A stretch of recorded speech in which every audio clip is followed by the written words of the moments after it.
guys, Vlad Moldavskiy here from MeetAdvisors.com. I'm joined with Sharon Schneider from Moxie Jean. Sharon, how are you today? I'm doing great. Let's get started right away and let our community know who you are and exactly what you do. Sure. I'm Sharon Schneider, the co-founder and CEO of Moxie Jean. We make kids' clothing easy by providing a upscale resale e-commerce website to make it easy for moms to buy and sell high-quality, gently used kids' clothes. Sounds like an unbelievable concept. Where did it come from? How did you think of something like this? Yeah, so I have 3 kids myself, and I was busy working, consultant, traveling, and when my youngest daughter was born, I went through that age-old tradition of, cleaning out the boxes of kids' clothes, right? Babies go through 7 sizes of clothing. Can you imagine going through 7 sizes You're in making 2 me. years? You're making me not want kids ever. So I thought, what am I going to do with this? And my options were either really time-consuming, like eBay, or they felt grubby, like Goodwill. I didn't want, those options. And so I thought, well, maybe I can come up with a solution that makes it super easy and feels a little more upscale than what's traditionally out there. And that was where Moxie Jean was born.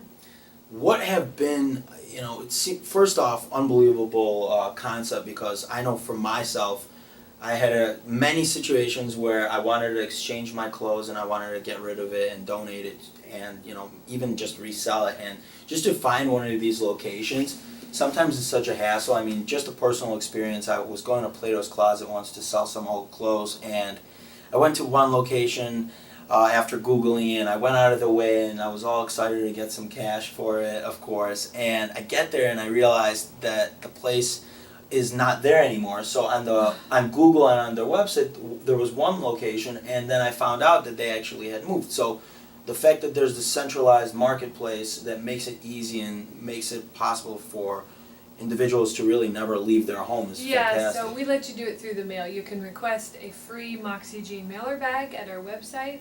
It goes out to you, it's postage paid, so all you have to do is fill it up and give it to your mail carrier, and they'll bring it back to us. And we go through and decide everything that we'll accept. We give you cash or else Moxie money that you can then turn around and shop for what your kids need next. And we donate anything that we don't buy to charity that gives it away to families.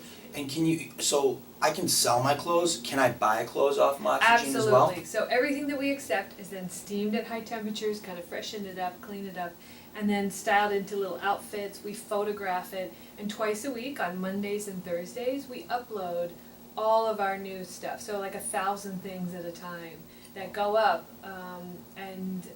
so we have lots of moms that come back every week. We send out a new inventory alert, and it says, "Hey, here's what you might like that's just been added to the site."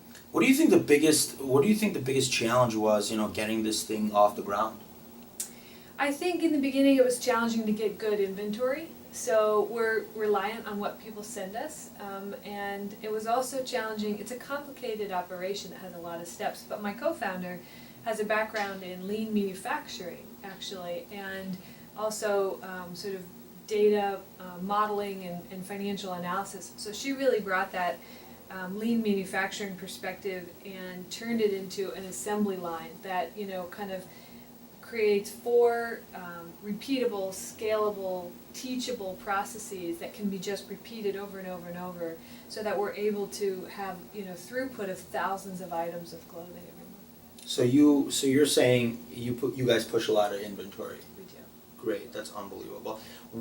So obviously to get it started is a challenge, but when you're scaling and growing a business, there's also challenges. What do you see right now, standing here today, kind of the block ahead of you that you're going to have to climb over and you're going to have to get around to make it to that next step? Yeah, well, we're currently actually raising our seed round from investors, and so that's always challenging. Raising money is always challenging. You're a first-time entrepreneur, and but the goal of the round, which we see is what we really need to prove, is so we've proven to our investors that we can build the operation, that we can handle a complex operation and scale it and make it reproducible. But what we still have to do is with this round is to prove that we can acquire customers profitably. So we have sort of a target amount set for this is what we can afford to spend on new customers.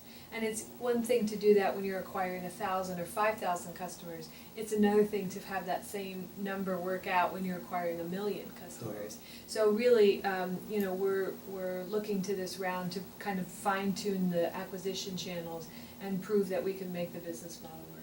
Well, we have a lot of venture capital people and advisors on our network, so I mean, if it's not asking too much, how much are you guys looking to raise right now? We are raising a seed round, so it's a relatively small amount, which we have about 65% committed. Still looking for the other 35%, and it's a lot of angel investors Gotcha. at this stage as opposed to institutional. Which we have as well. But one thing I like to ask all entrepreneurs that come by and speak with me is, what's one piece of critical advice based on the experiences that you've had you would give to our MeetAdvisors community? So I think when we first started out, we were getting a lot of feedback that our idea was great, people loved it, we won a pitch competition, we were accepted into Techstars, at the time Accelerate Labs, now Techstars Chicago, and the problem was we weren't getting customers, because when the rubber meets the road, the people that needed to use the product, at the time, this was a previous business model, but it wasn't working for them. And we kept thinking, but everybody loves it, it has to be right. And somebody said to me, which was just a great way to sum it up, so he said, there's a big difference between someone who says, I love your idea, and someone who says, I love your idea, and here's my credit card. And in the end, it's the people that hand you the credit card, that's feedback. That's market research. Asking your friends or your colleagues or working it out perfectly in your head is really never going to get you to the answer. But